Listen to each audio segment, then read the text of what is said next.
लिखना।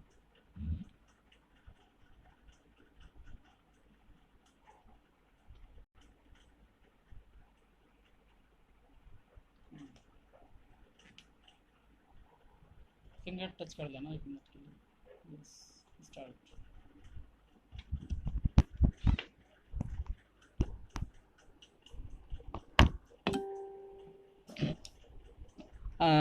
भावना, जो कि मैनपुरा गांव की है, वो बच्ची हमारे साथ यहाँ जुड़ी है, जिसका भी 10th बोर्ड 2018 में 96.17% आपकी बनी है।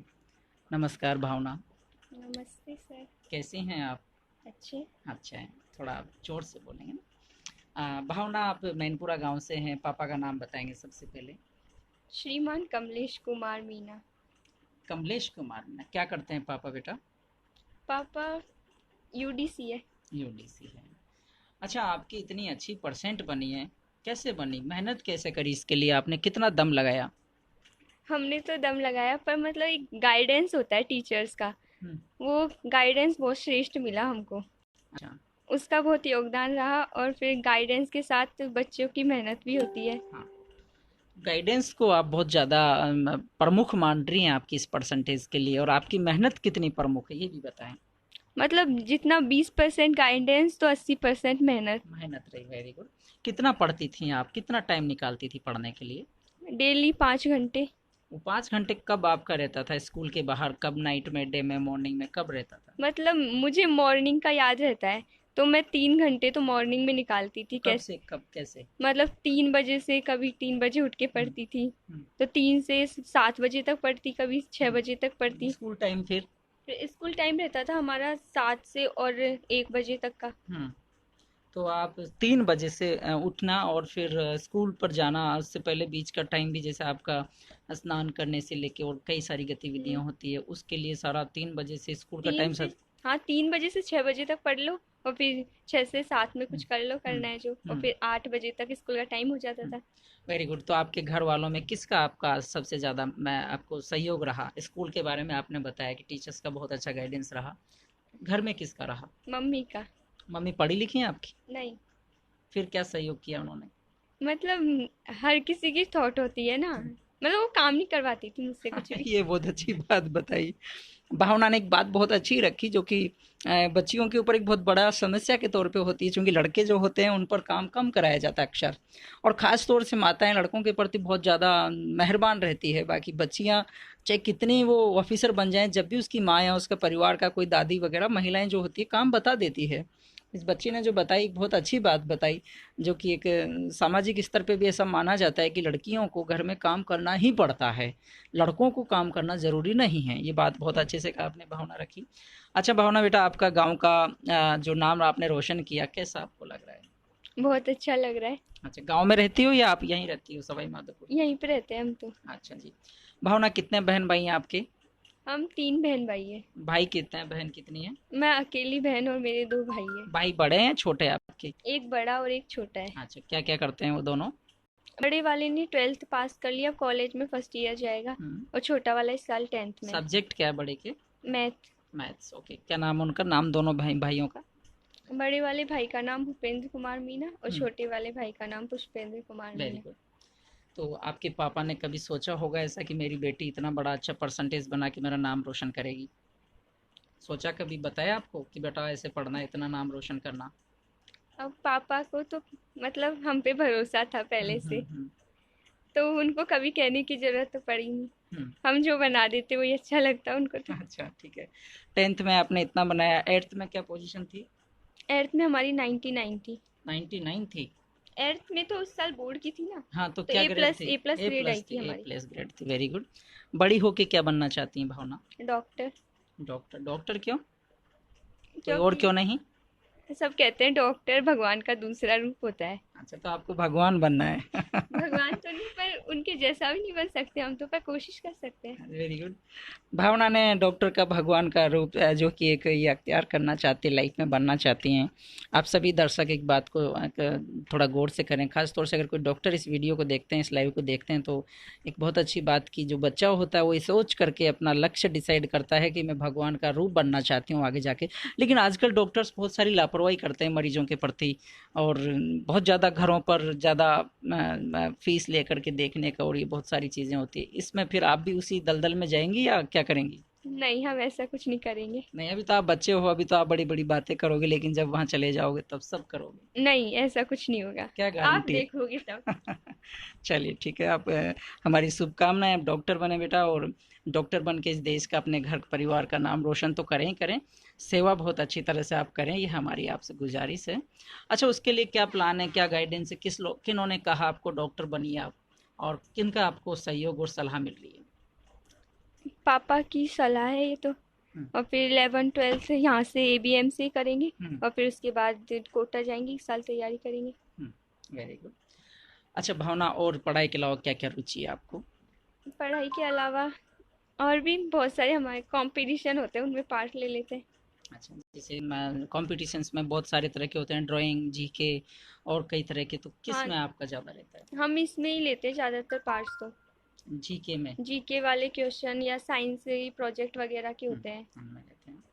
अच्छा भावना, आप जो ये जो आपने मुकाम हासिल किया, इतनी अच्छी आपने परसेंट बनाई, थोड़ा इस तरह कर लीजिएगा, आपने जो ये परसेंट इतनी अच्छी बनाई, उम्मीद क्या थी आपकी? इससे ऊपर थी या इतनी तक थी? इससे ऊपर थी हमको थोड़ी। कितनी थी? हमको 98 तक की थी। 98 तक थी, लेकिन क्या वजह रही कि कम रह गई? हाँ, वो तो साइंस में नंबर बहुत कम आए हमारे। मैथ्स में क्या है? मैथ्स में 100 थे। वेरी गुड, 100 में से 100 रहे ना। और साइंस में? साइंस में 87 नंबर रह गए हमारे।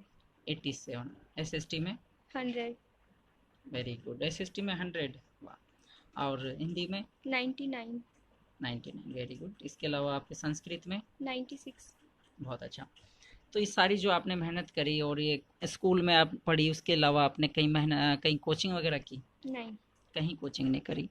आप इतनी अच्छी जो परसेंट बनी, इसके लिए एक तो मम्मी को आपने कहा कि मम्मी ने काम नहीं करवाया, टीचर्स का अच्छा गाइडेंस रहा, आपकी 5 घंटे की मेहनत रही, इसके अलावा और कोई ऐसी बात रही हो जिसकी वजह से आपको, जैसे कई बार अपने फ्रेंड्स भी कई बार अपने को मोटिवेट करते हैं, इस तरह का रहा कुछ? हाँ, फ्रेंड्स थे ना हमारे। हम्म, मतलब हमारे स्कूल में एक कंपटीशन टाइप होता है। हम्म, मतलब कोई आगे निकलना चाहता है, हर कोई वहाँ पे। हम्म, तो मतलब वो आगे निकलते, तो हमको भी इच्छा होती है हम उनसे आगे निकले। हम्म, इसीलिए अब मतलब आगे निकलने की दौड़ में एक ना एक तो आगे निकलता ही है। हम्म।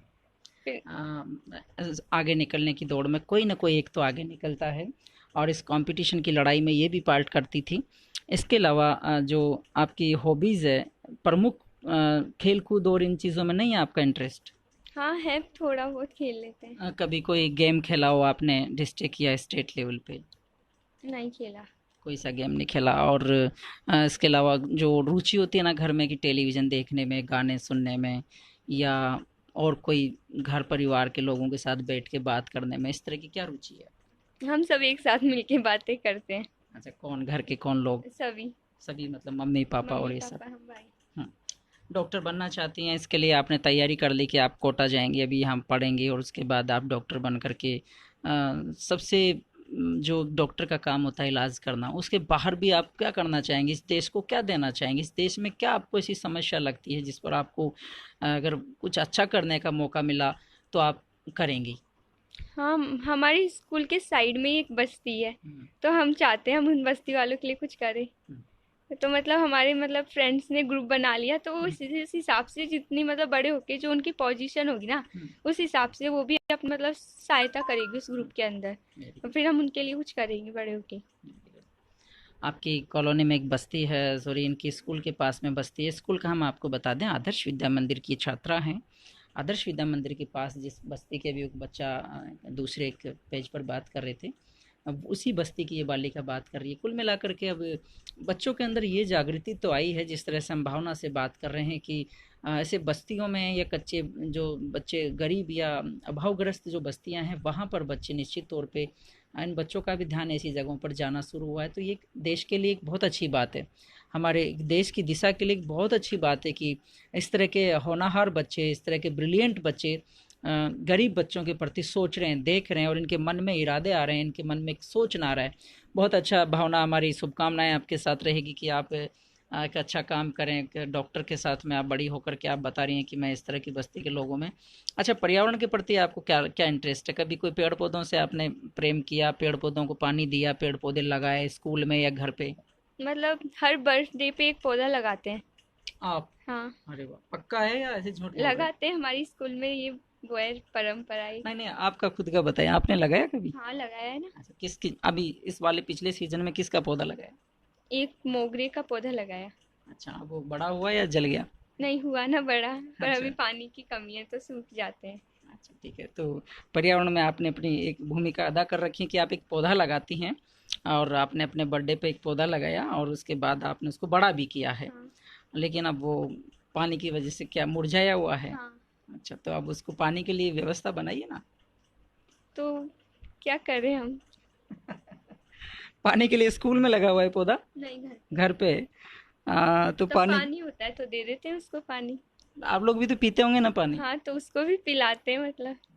नहीं, लेकिन अभी आप कह रही थी पानी है ही नहीं, और उसको लिए क्या करें अब हम पानी के लिए? तो आप लोग क्या मतलब कर? हर दिन नहीं देना होता, हम्म, ऐसे तो देते हैं। बहुत अच्छा। आप एक मोगरे के प्रति भी आपका प्रेम आपने दिखाया कि मैं मोगरे मैंने लगा रखा है, एक फूल का जो पौधा होता है, और उसको मैं पानी, गर्मी का मौसम है तो एक मजबूरी दिखाई कि क्या कर सकते हैं, जितना पानी हमें मिलता है। बहुत अच्छा भावना, अच्छा आपसे बात करके बहुत अच्छा लग रहा है। अच्छा भावना, कुछ चीज़ें जो लोग अभी कम परसेंटेज बनी या फेल हो गए, उन बच्चों को क्या कहना चाहती हैं? उनसे मैं ये कहना चाहती हूँ कि जिंदगी यहीं पे ख़त्म नहीं हो जाती। मतलब कंपटीशन तो आगे भी आते रहेंगे। 10th क्लास में मतलब ज़रूरी नहीं है जो 10th क्लास में 3rd डिवीज़न पास होता है वो आगे चल के RS भी बन सकता है। तो वो निराश नहीं हो, आगे ट्राई करे। और वेरी गुड। कम परसेंट वाले लोग निराश ना हो, भावना का मैसेज है। भावना, आप जो आगे आपका करियर के बारे में आप बता रही हैं, डॉक्टर बनेंगी और इन सब चीज़ों के अलावा आप वर्तमान में अभी आज के टाइम पे आप सेवा के विचार में कितना अच्छा समझते हैं? जैसे कि आजकल जो बच्चे हैं उनके अंदर संस्कारों की कमी आई है, काफ़ी अनुशासनहीन बच्चे हो गए हैं, बच्चियां भी हो गई, बच्चे भी हो गए। तो ये जो अनुशासनहीनता आई है, ये कहाँ से आपको लगता है? कि घरों में अनुशासन कंट्रोल नहीं है, या स्कूलों में नहीं है, या कहीं और से प्रॉब्लम है? मतलब गलती तो किस सबकी है, मिला के कुल मिला के अच्छा, ठीक है, घरों पूरी का। सोसाइटी की जिम्मेदारी हाँ, है। क्योंकि घरों का वातावरण भी ऐसा हो चुका है, हम्म, स्कूल्स भी ऐसे हो चुके हैं। हम्म, और मतलब आजकल सब है ना, इंग्लिश इंग्लिश करते हैं, हम्म, इंग्लिश मीडियम की रेस में भाग रहे हैं सब। मतलब कोई किसी से पीछे नहीं रहना चाहता कि आज इसने ये फैशन किया तो मैं कल ये करूँगा। तो इसीलिए मतलब fashion fly in the sky हो रहा है अभी। Very good. भावना ने एक बहुत अच्छी बात कही कि इंग्लिश इंग्लिश इंग्लिश हो रहा है पूरे एटमॉस्फेयर में, पूरी सोसाइटी संस्कारहीन, जो हमारा ढांचा खड़ा हो रहा है, हमारे बच्चे जो संस्कारहीन आ रहे हैं, उसके लिए पूरी समाज को जिम्मेदार बता रही हैं। अभी 10वीं क्लास की बच्ची, लेकिन बहुत समझदारी से बात कर रही हैं, बहुत अच्छे से बात कर रही हैं। बहुत अच्छा भावना, आप बता रही हैं कि पूरी सोसाइटी संस्कारहीनता के लिए जिम्मेदार है, और इंग्लिश इंग्लिश का एटमॉस्फेयर जो है इसके लिए बहुत हद तक जिम्मेदार। कैसे कम करें इसको, क्या करें इसके लिए कि बच्चों में संस्कार आने चाहिए? मोबाइल कितना जिम्मेदार है इसके लिए, ये बताएं आप। मतलब दुनिया में सबसे मतलब इम्पोर्टेंट वो भी फ़ोन है, और सबसे ज़्यादा जो हाँ मतलब नुकसान पहुंचाता है ना वो भी फ़ोन ही होता है। आपको खुद को कितना नुकसानदायक महसूस होता है फ़ोन, और आप पे खुद पे कितने ऐसे कोई चीज़ आप पर लगी हो जिसकी वजह से कि सर मेरा थोड़ी देर मैंने देने से मेरी पढ़ाई ख़राब हुई, या और कोई चीज़ ऐसा? मतलब एक बार फ़ोन हाथ में आ जाता है ना तो उसको छोड़ने का मन नहीं करता। अच्छा, मतलब 15 मिनट, फिर 15 से कब 20 हो जाते हैं, कब 1 घंटा हो जाता है, पता नहीं चलता। तब तक उसकी बैटरी लो नहीं हो जाती ना, तब तक फ़ोन को छोड़ने का मन नहीं ये करता। नुकसान आपको भी उठाना पड़ा? हाँ। अच्छा, तो इसके लिए कोई कंट्रोल नहीं करता फिर आपको? नहीं, हमने ऐसा कुछ नहीं किया, हम एग्ज़ाम के बाद किया था ये सब। अच्छा, ठीक है। तो बच्चों को आप क्या कहना चाहेंगी जो इस तरह के जो मोबाइल के दुष्परिणाम आप बता रही हैं कि बहुत ज़्यादा नुकसानदायक भी है और बहुत ज़्यादा फ़ायदेमंद भी है, कैसे इसको हम कंट्रोल करें, रोकें कैसे, कम कैसे करें? मतलब मोबाइल पे आप ऐसी चीज़ें देखो जो मतलब स्टडी में काम आए हम्म, या और जगह काम आए। हम्म, मतलब जो चीज़ आपको देखनी है वो ज़रूर देखो, पर मतलब कम यूज़ किया करो फ़ोन को एक तो, हम्म, क्योंकि फ़ोन से ना मतलब आंखें भी ख़राब होती है। हम्म, तो मतलब थोड़ा ध्यान रख के यूज़ करो उसको। ज़रूरी नहीं है एक बार मिल गया तो उसको छोड़ो ही मत, तब तक बैटरी लो नहीं हो। थोड़ा कंट्रोल करना सीखना पड़ेगा। हम्म। लेकिन कई बार जैसे माता पिता मना करते हैं बच्चों से, लेकिन वो बच्चे नहीं मानते, कई बार माता पिता की बात को भी इग्नोर करते हैं। हालांकि स्कूलों में तो कंट्रोल हो जाती है चीज़ें, मोबाइल का यूज़ छोटे बच्चे घरों पे ज़्यादा करते हैं, उसकी कंट्रोल के लिए क्या, बच्चों को क्या कहना चाहेंगे आप? माता पिता बच्चों को फ़ोन से दूर रखे, और तो क्या कहेंगे। ठीक है। तो जो भावना बता रही हैं कि संस्कार की जो हमारी गिरावट आई है उसके पीछे एक मोबाइल भी बड़ी जिम्मेदार चीज़ है। उसके लिए माँ बाप से सभी से गुजारिश कर रही हैं, 96% की बालिका जो 10th क्लास में पढ़ी है 96% बनाई है। आप सभी जो वीडियो को देख रहे हैं, गार्जियन, अभिभावक के बच्चों के माँ बाप हैं, उनसे आप कह रही हैं कि आप किसी भी तरीके से मोबाइल को कम करें, कंट्रोल करें, बच्चों के हाथ में आप मोबाइल को ज़्यादा नहीं दें। इसके अलावा आपको क्या सबसे ज़्यादा विकृति हमारे समाज में लगती है, समाज जो आप समझ रखती है उसके मुताबिक, जैसे सामाजिक बुराइयों में सबसे बुरी बात आपको क्या लगती है? दहेज है, बाल विवाह है और जाति प्रथा है, कई सारी चीज़ें हैं, इन पर आप कभी सोचती हो? हाँ। हाँ, क्या चीज़ बुरी लगती है आप? जैसे आप एक लड़की हो, आपकी कल बड़ी होंगे, माँ बाप मैरिज भी करते हैं, आपके कोई बड़ी घर में बहन बुआ जी होंगी, उनकी करते हैं, तो ये जो दहेज का है इस पर क्या सोचना है? दहेज तो सबसे खराब प्रथा है एक तो ये। हम्म, मतलब ये दहेज है ना, हम्म, जो मतलब लड़की वालों को ही देना पड़ता है, वो तो हमेशा से चली आ रही है ये रीत तो। हम्म, मतलब ऐसा सोच के दिया जाता है कि लड़की दूसरे घर जा रही है तो उसका ये सारा खर्चा है जो उनको पहले से ऑलरेडी भेज रहे हैं हम। हम्म, तो मतलब ये एकदम गलत बात है, हम्म, क्योंकि लड़की वहां पे बोझ बन के थोड़ी ना जा रही है। हम्म, तो लड़की मतलब लड़की पढ़ती है तो दो घर पढ़ते हैं, और लड़का पढ़ता है तो ओनली एक घर पढ़ता है। Very good. तो लड़की अगर वहां जाएगी तो उनके बच्चे होंगे तो उनको भी पढ़ाएगी वो। हम्म, तो मतलब लड़की को एक बोझ की तरह नहीं लेना चाहिए। हम्म, वो तो एक मतलब बहुत गॉड गिफ्ट होता है वो तो एक। Very good. भावना कह रही है लड़की बोझ नहीं है, गॉड गिफ्ट है। लड़की पढ़ती है, दो घर पढ़ते हैं, उनके बच्चे पढ़ते हैं, उनकी जनरेशन पढ़ती है, दहेज को नहीं लेना चाहिए, नहीं देना चाहिए। आप भी दहेज आप जो दहेज है इसके खिलाफ आप क्या, आप अपनी तरफ से मैसेज पब्लिक को करना चाहेंगे? दहेज न तो लो और न लेने दो। अच्छा, बहुत अच्छा। हमने सामाजिक इश्यूज़ पर भी बच्ची से बात करके देखी तो बहुत अच्छी नॉलेज रखती हैं, बहुत अच्छा आप समझती हैं। और दहेज के ऊपर भावना ने स्पेशली बोला है कि दहेज न तो लीजिएगा न दहेज दीजिएगा। बहुत अच्छा भावना, आपकी परसेंटेज के लिए आपको फिर से बधाई। आप हमारे साथ यहाँ जुड़े, इसके लिए आपको फिर से बधाई। और अंत में कोई आप जो हमारे व्यूअर्स हैं उनको कुछ बात कहना चाहती हैं, कोई मैसेज छोड़ना चाहती हैं, तो आप बात कर सकते फिलहाल गर्मी का सीजन है और पानी की बहुत कमी है, हैं। तो जल को बचाओ, और तो कुछ नहीं कहना चाहती मैं। जल को बचाने के कोई दो उपाय भी बता दीजिएगा, आपने बहुत अच्छा भी पढ़ा होगा निबंध में कहीं पे।